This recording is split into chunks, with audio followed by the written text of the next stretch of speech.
Hey guys, Barrett here from Pickleball Kitchen. Should you let the ball bounce or not? Oh man, this is one of the big questions that we all get in pickleball. I was playing the other day in just kind of an open play group just for fun, and there was a lady who had missed the ball at the net, and she said, "Oh, I should have let it bounce," right? And we all laughed and so on. And yeah, that happens quite a bit. And so I'm here to answer the question: should you let it bounce or not? Here we go. Now the scenario that I have set up here is I'm going to be the defender at the net, okay? Linda here is going to do the third shots and I'm doing the fourth here, right? So she served, I returned, I come up here and I'm ready for their third. This is where this is quite common, okay? This problem of whether you should let the ball bounce or not.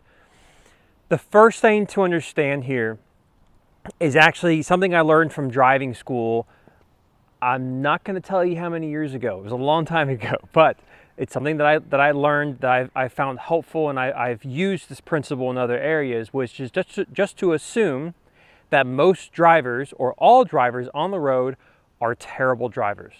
If you just assume that and you drive safely, then maybe you'll be more safe on the road. I have no idea if that's an actual thing or not, but that's just what I learned, and I've used that principle. How I'm going to extend that to pickleball is I'm going to just assume that I can take every single ball out of the air.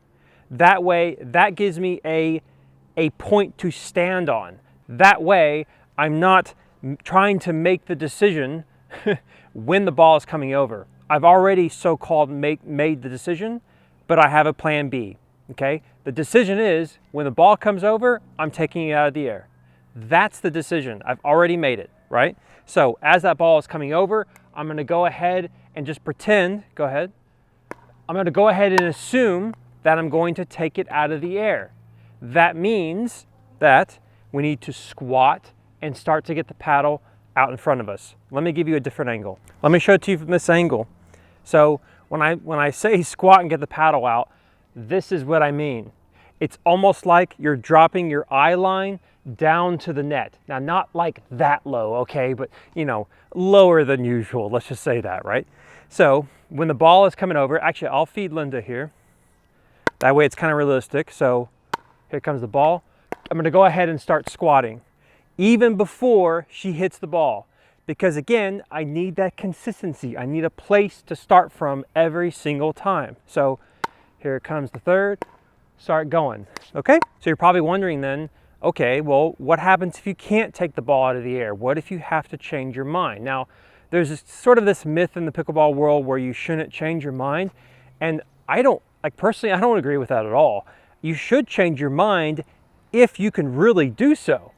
But on something like this, it is much easier to change your mind if you've already started from a central point. If I'm already in this down position, it's much easier to transition into something, right? Because then we're doing that same thing over and over and over again. So if I have to let it bounce, then I can just back up and take the shot. Well, what a third. So that's how you do it. Whether you should let it bounce or not isn't about if I should do this or that, whether I should let it bounce or not. It's about assuming that you can take it out of the air, but then you have to abort to let it bounce instead. Abort mission, right?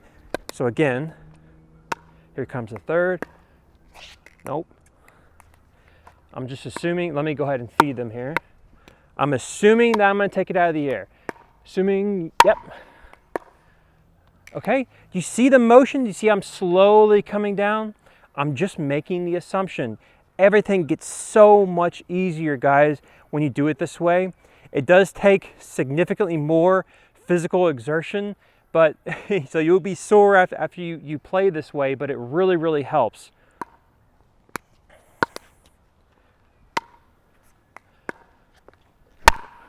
Cool.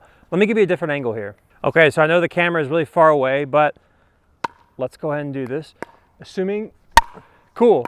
And what's so cool about this is that because I'm just going to go ahead and assume that the ball is going to be taken out of the air, I'm not rushing to get into position. I'm already there. And then because I'm in that ready position, it's so easy to just let it bounce if I have to.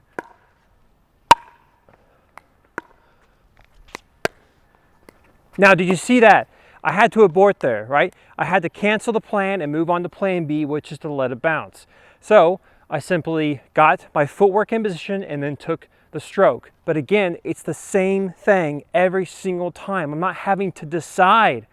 I'm not having to say to myself, can I get this third out of the air or not? I'm just assuming that I can.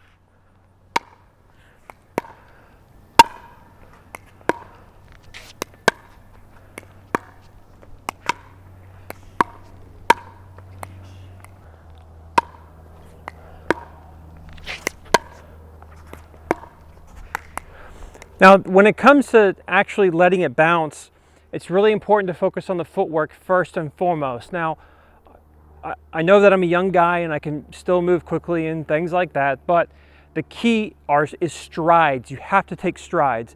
Let me give you a closer look here. So I want you to notice the footwork here after I abandon my plan to take it out of the air and have to switch to plan B. Just watch what happens. Footwork. Big strides if you have to. It makes such a big difference and it simplifies this process.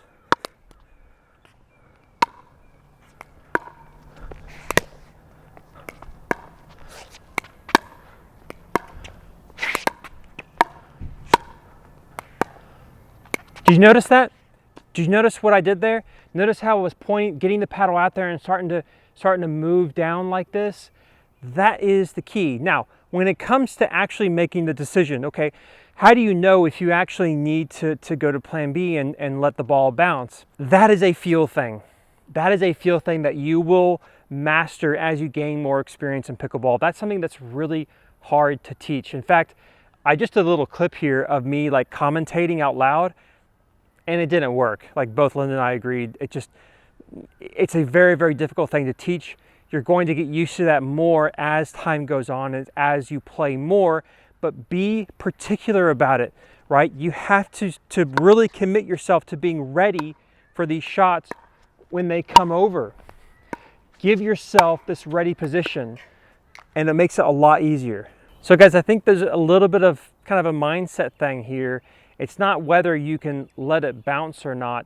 It's assuming that you're not going to let it bounce and then going to plan B when you realize that you can't. It's a very, very, very big difference. And again, I want to reiterate here, if you're making the assumption that you have to decide whether you let it bounce or not as the ball is coming over, if you decide, oh, I can actually take the ball out of the air and then you rush to get into position, that is where pop-ups are going to come from.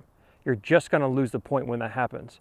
Make the assumption that you're going to take the ball out of the air, then decide if you should let it bounce or not. Change that mindset.